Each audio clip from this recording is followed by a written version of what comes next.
I'm Ryan Balmer and this is Berlin Re-Guided. You join me today in the former West Berlin district of Schöneberg. We're here today to talk about two men who made Schöneberg their home almost half a century apart and whose artistic visions of Berlin helped define the eras that inspired them. We're here today to talk about Christopher Isherwood and David Bowie and the spectre of Weimar Era Berlin.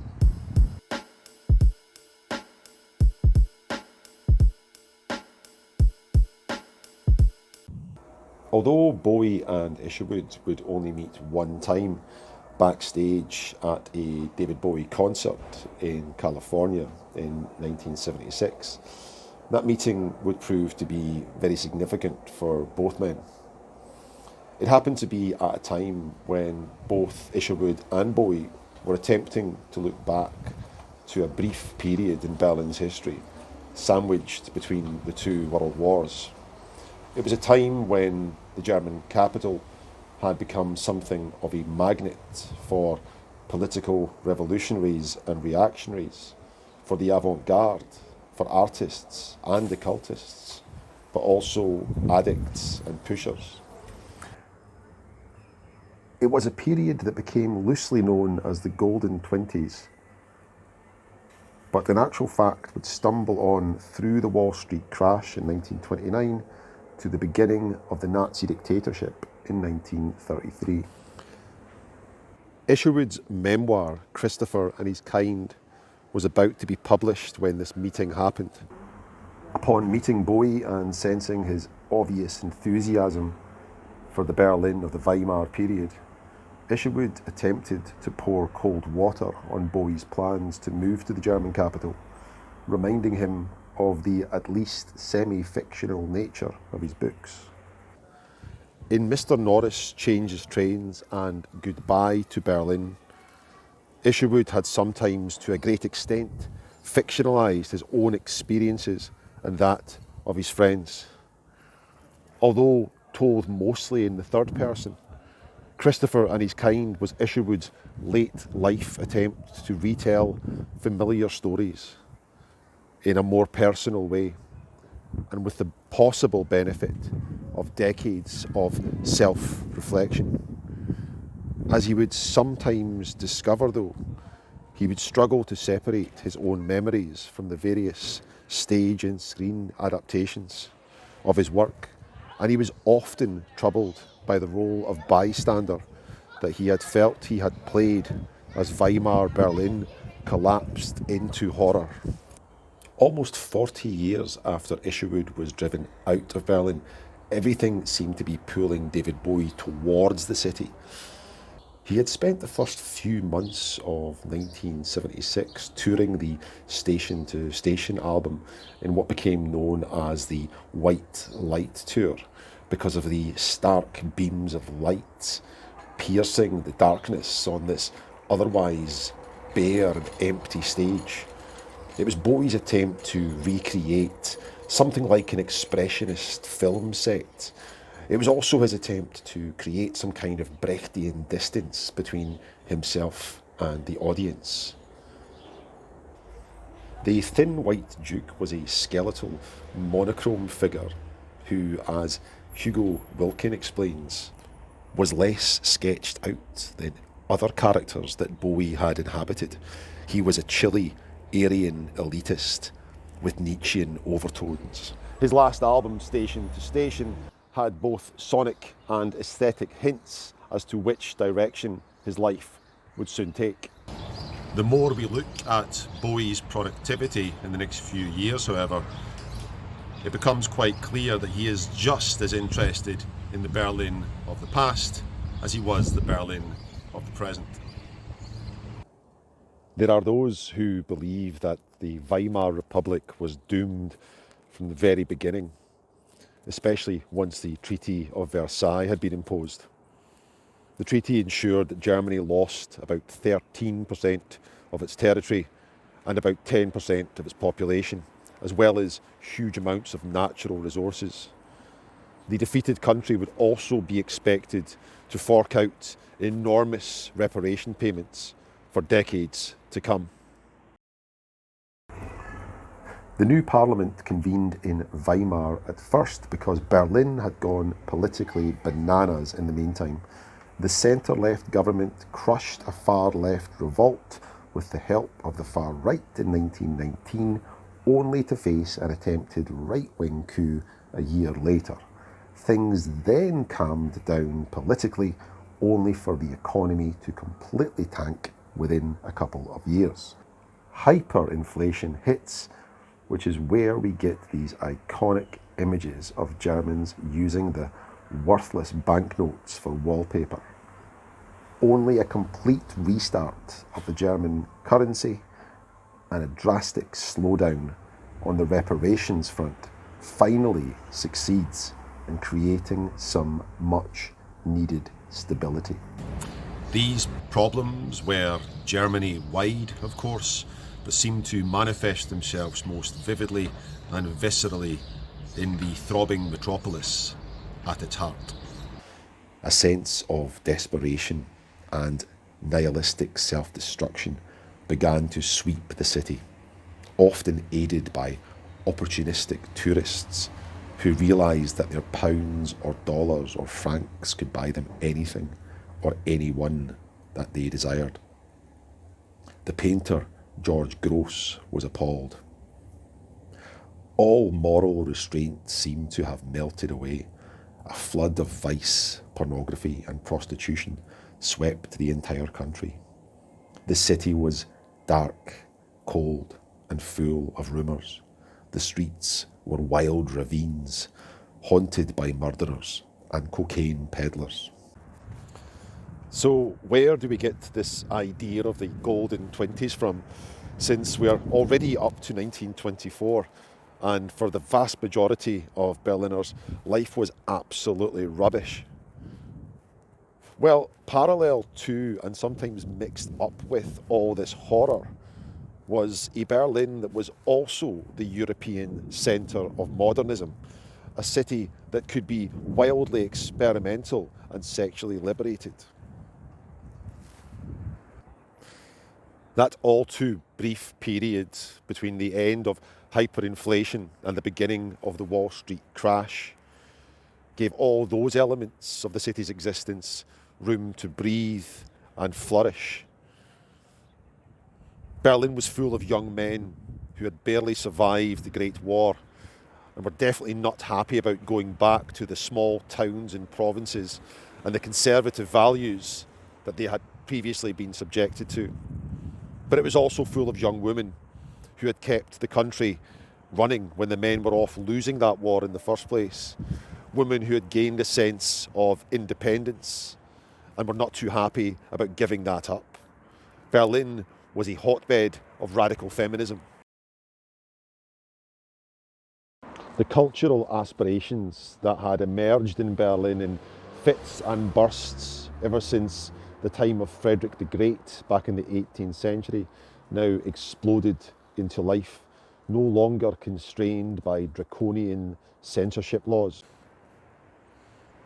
Incredibly daring composers, filmmakers, playwrights and painters that may have been hounded out of more moralistic societies found a home in Berlin, even if their work was still generally kept out of the mainstream. The Dada art movement was lampooning and attacking both the old empire and the new republic with an explosion of manic creativity. Bertolt Brecht's The Threepenny Opera was about to reflect the violence of the times back upon its startled audience in its arrival in 1928. And the Uber-Berlinerin Marlene Dietrich was about to scandalise everyone by appearing in drag on the big screen. It was into this world that the young Christopher Isherwood would arrive.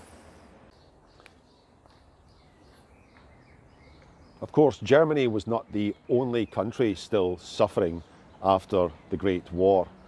Britain was still reeling after 4 years of carnage plus the enormous economic cost.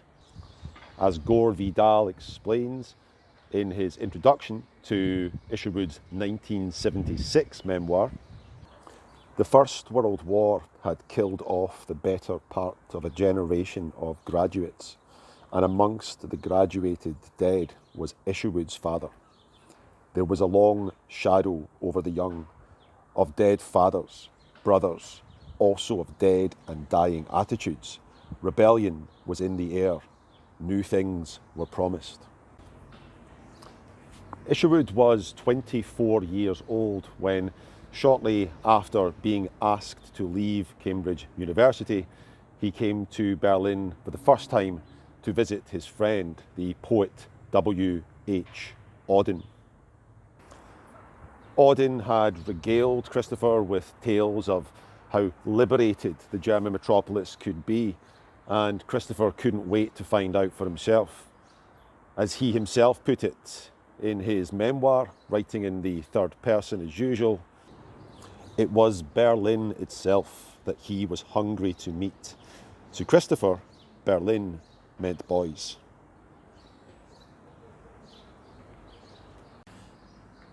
Although during most of his time in Berlin, he would lodge here in Nollendorfstrasse in Schöneberg, a neighbourhood he describes as middle-class shabby, not slum shabby.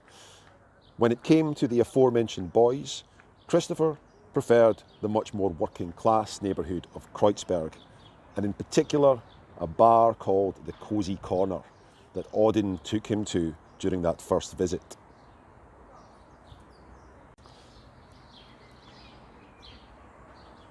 The bar was mostly frequented by young male prostitutes, but as Isherwood would explain, if you chose to describe them as male prostitutes, you had to add that they were mostly rank amateurs compared with the more professional boys of the West End.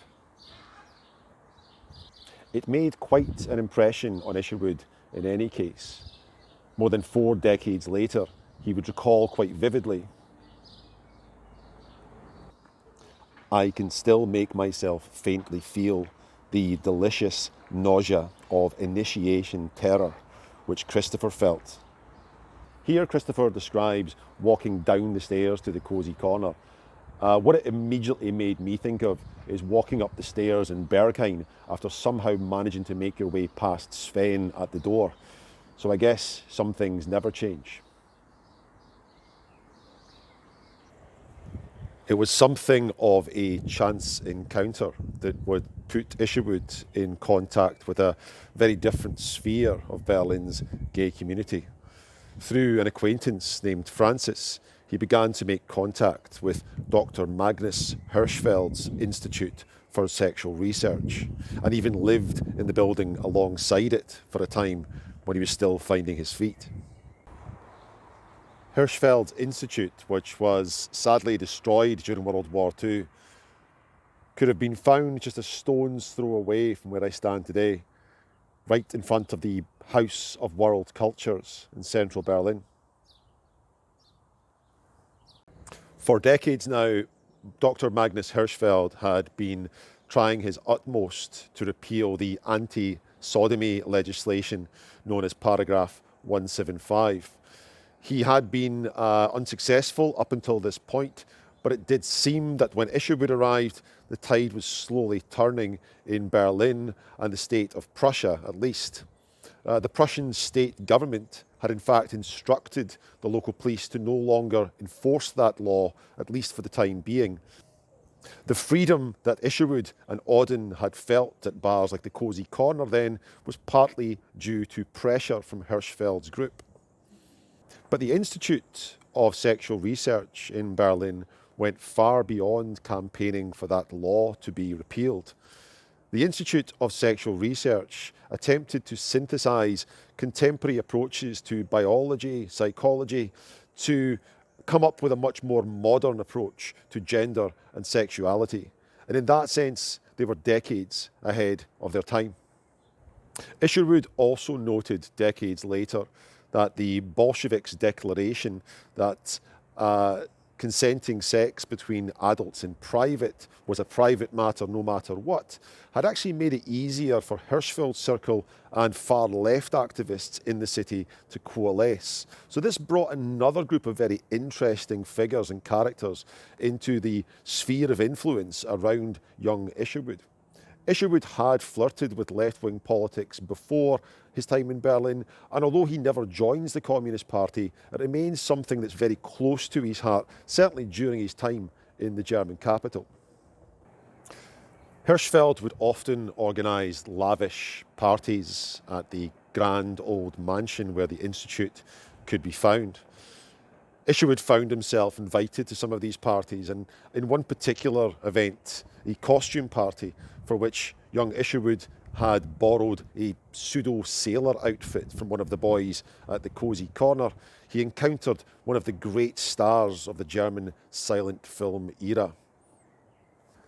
Isherwood was fortunate enough to catch a glimpse that night of Konrad Veidt, and describes how Veidt seemed a supernatural figure, the guardian god of these festivities, who was graciously manifesting himself to his devotees. Before long, a very different type of celebrity would enter Isherwood's orbit through his association with his friend Gerald Hamilton. Berlin had long become a magnet for occultists from all across the globe, but none were more notorious than the church-bothering libertine and black magician Aleistercrowley, a man labelled by sections of the British press as the wickedest man in the world. On Christmas Day 1931, Isherwood and his friend, the poet Stephen Spender, would accompany Aleister on something of a pub crawl of bars of ill repute, of course including the Cosy Corner at some point.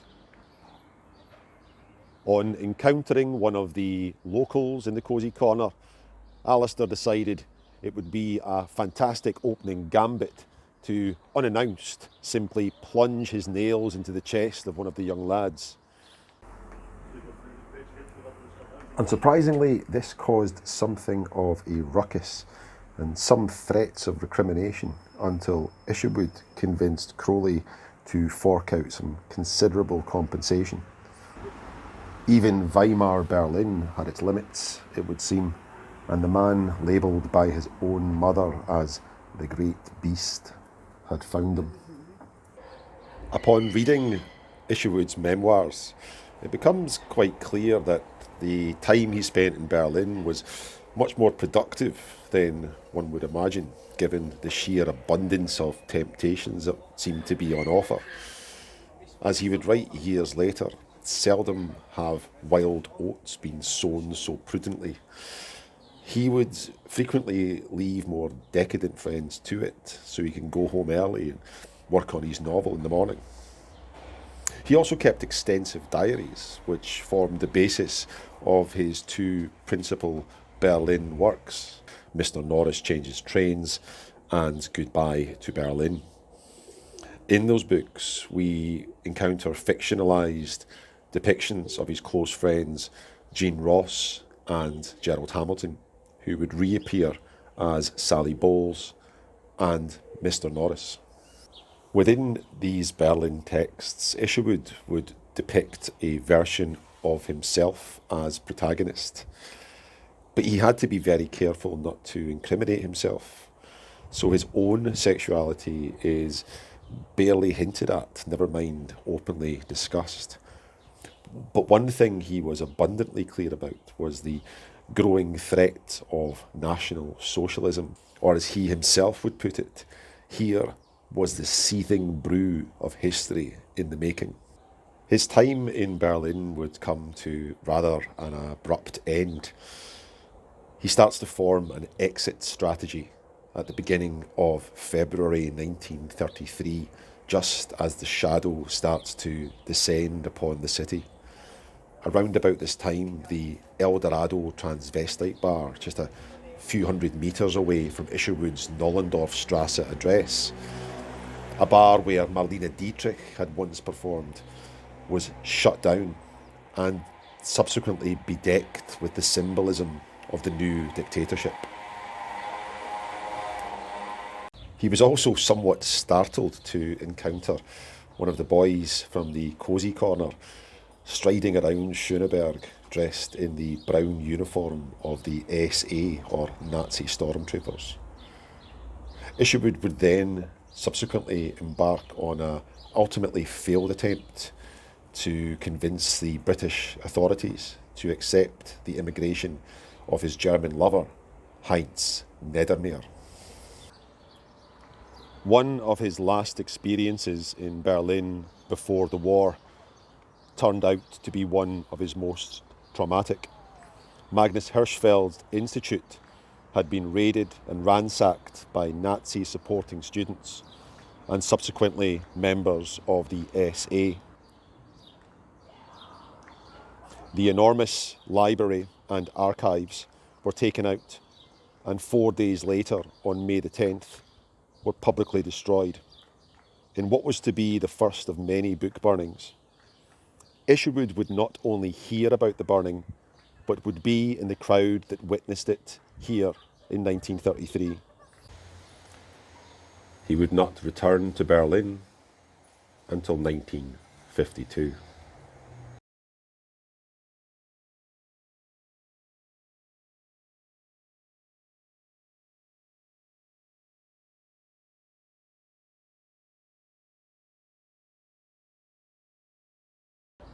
In what was either a genuine physical and mental collapse or a piece of really intense method acting in preparation for his evolution into the thin white duke,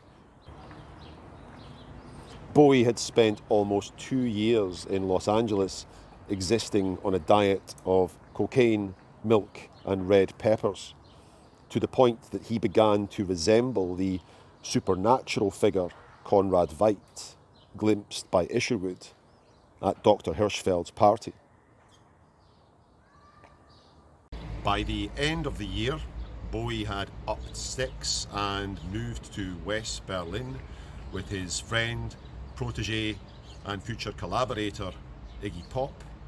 They moved to Hauptstrasse in the Schöneberg district, just a few minutes away from Isherwood's old Nollendorfstrasse address. So we were very smart about it. We went straight out of LA to the heroin capital of Europe, Berlin. That was the smartest move we made. Make sure to hit that subscribe button in order to see episode 2, where we'll be delving much deeper into just what happens when Bowie and Iggy Pop arrive in Berlin in 1976.